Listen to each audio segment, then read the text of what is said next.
Consegui adiantar um pouco da minha última aula e aí parei para ler o prólogo e o primeiro capítulo de Um Rio na Escuridão. Cara, eu acho que eu não tenho palavras para descrever o que foi esse primeiro capítulo.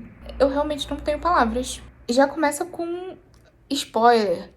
Já começa com violência da mulher, né? Enfim, acho que tá sendo um tema ultimamente, né? Um tema dos livros que eu tenho lido. A primeira coisa que fala é de violência contra a mulher. Estão ambientando a vida deles no Japão. Esse primeiro capítulo ambienta a vida deles no Japão. Vou tentar fazer com menos spoiler possível, mas ambienta a vida deles no Japão e uma violência contra a mulher ali. Ele é filho de um pai coreano e uma mãe japonesa. E ele nasceu no Japão. Ele e as irmãs. E esse primeiro capítulo, ele fala dessa relação dos pais dele. Fala um pouco sobre a relação Japão e coreanos. Traz um tema de violência contra a mulher. E fala do início da volta deles do Japão para a Coreia do Norte.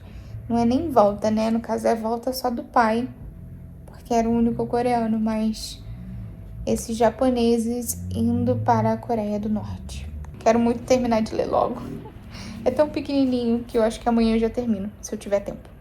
Hello, my friends! Hoje quase não deu pra ler, quer dizer, não deu pra ler nada, né? Mas quase que não dá pra eu ler. Porque eu tenho trabalhado muito, tipo, basicamente desde a hora que eu acordei. Porém, agora eu tô na hora do almoço, eu comi meu almoço rapidinho, em 7 minutinhos. E aí agora eu vou tentar ler o segundo capítulo, que é o maior capítulo, né? Eu vou tentar ler o segundo capítulo agora, antes da minha próxima aula. Vamos ver, mas o que eu li ontem eu gostei bastante.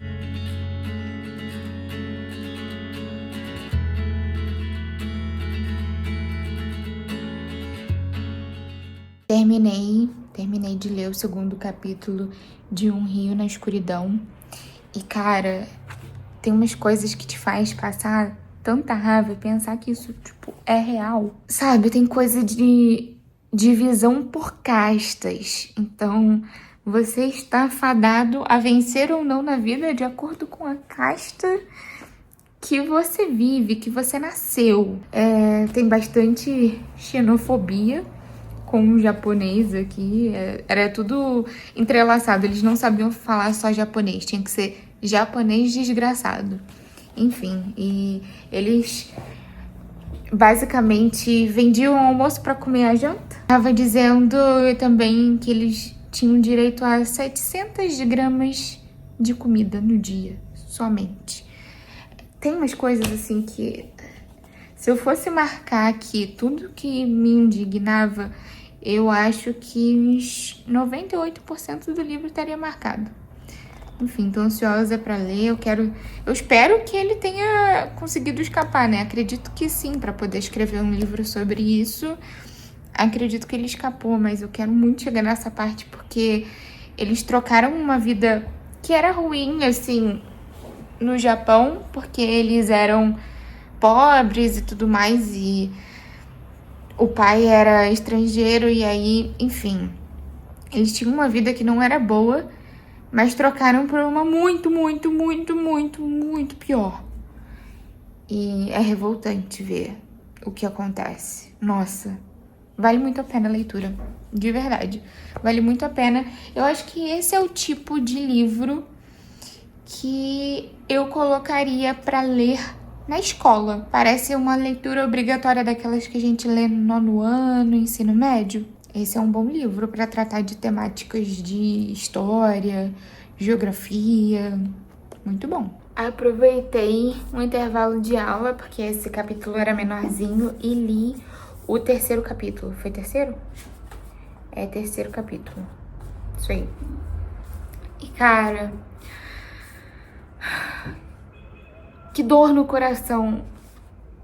Nesse capítulo acontecem algumas coisas cruciais na história dele, do tipo se apaixonar pela primeira vez e não dá certo, por ele ser de uma casta menor, ele se casar sem amor, ter filho e ser abandonado pela esposa com o filho sozinho. A morte da mãe é bem complicado. Eu meio que estou sem palavras pra esse capítulo. Ele me deixou muito triste. Sendo bem sincera, dá vontade de chorar. Ainda mais pensando que é uma realidade, tipo, isso é uma história real, isso aconteceu. Eles não tinham onde dormir, assim, eles dormiam no chão. Um bebê inocente chorando, implorando por comida, sem ter comida.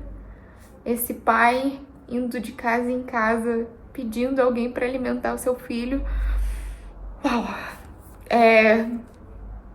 Pega muito forte no coração. As reflexões também depois da morte da mãe, né? De será que algum dia ela foi feliz na vida dela? Porque no Japão ela tinha toda aquela questão de violência da mulher. E ela se mudou e viveu miserável pra sempre. Então, ai, muito triste.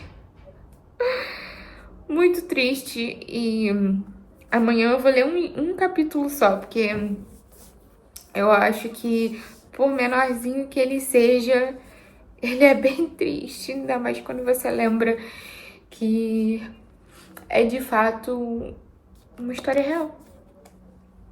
Muito triste. É agora, hein, galera? Vou ler o 4º capítulo e vai ser o único capítulo de hoje. Vai ser o único. I promise. Porque se não for o único capítulo de hoje, eu vou ler o livro inteiro. E eu não sei se eu tenho condições mentais, emocionais de terminar esse livro, porque, ai, é muito triste. Ontem eu fiquei acabada, eu fiquei refletindo depois um tempão. Enfim, né? Sinceramente, é inacreditável tamanha tristeza, tamanha crueldade que aconteceu com esse cara.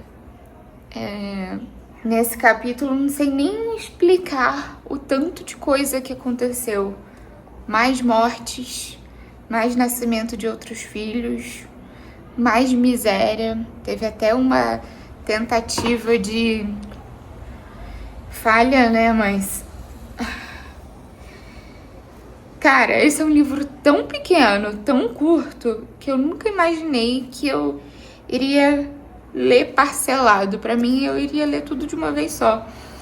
Mas tá me doendo tanto ler esse livro, que o único jeito é ler um pouquinho todo dia. Então, acredito que amanhã eu vá acabar o livro.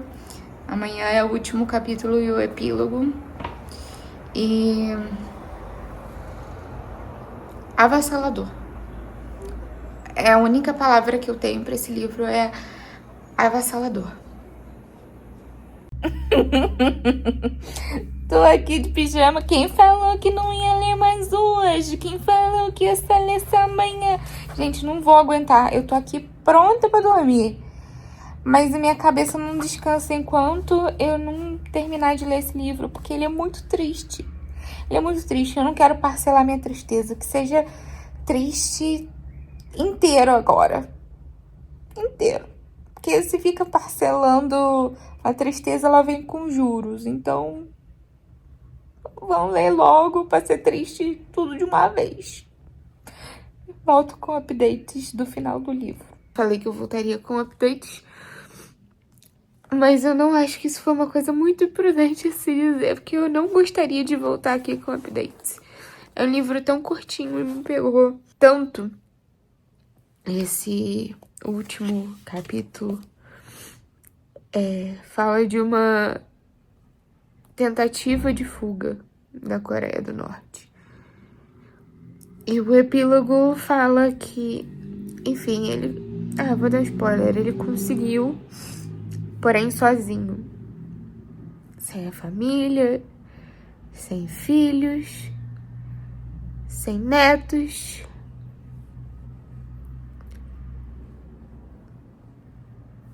Sem ninguém. Eu quero muito pesquisar na internet agora, eu não pesquisei nada ainda. Mas eu acho que esse livro foi lançado no começo dos anos 2000. Porque A última data que ele fala é que dessa fuga nos anos 2000, uma carta em 2005, alguma coisa assim. Então, acredito que tenha sido lançado por aí, mais ou menos. Eu quero pesquisar na internet pra ver a que fim se deu isso, se ele conseguiu resgatar as pessoas remanescentes ou não. Nossa, cara, é surreal. De verdade. Não esperava nada e simplesmente foi tudo. E aí agora eu vou dormir chorando. Literalmente.